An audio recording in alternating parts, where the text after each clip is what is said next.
સંભાળવા પડતા. બાકી આરોગ્યની તમામ કામગીરી ઘેર ઘેર ફરીને આશા વર્કરોને કરવી પડે.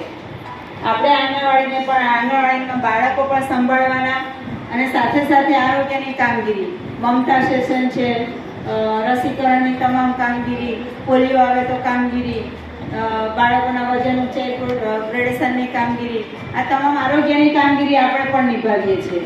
એટલે આશા અને આંગણવાડી એક જોવા જતા તો સિક્કાના બે પાસા કહેવાય. પણ આપણે ફિક્સ 10 માનવ વેતન ધરાવીએ છીએ, જ્યારે આશા વર્કરને કામગીરી ઉપર ઇન્સેન્ટિવ મળે છે. એટલે શોષણ બંનેનું છે. એટલે જે કહેવાનો મતલબ છે કે આજની જે લડાઈ છે એ લડાઈ જો આપણે બધા સાથે મળીને ના લડીએ તો ક્યારેય આપણે આગળ વધી શકીએ નહીં.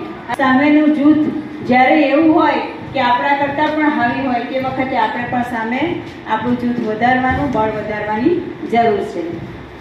બીજું સેશન છે જે અનુભાઈએ કહી દો તમારે બોલવાનું છે, તમારે બોલવું તો હું બોલી શકું. હવે કોમટ કૈલાસબેન રજૂ કરશે.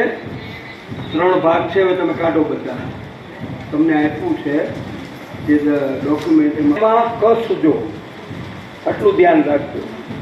અને આમાં કંઈ રહી ગયું હોય તો તે તમારે ગ્રુપ ડિસ્કશનમાં તમારું સૂચન કરવાનું છે. તમે વાંચ્યું હશે તો જ સૂચન. ઓકે? યસ.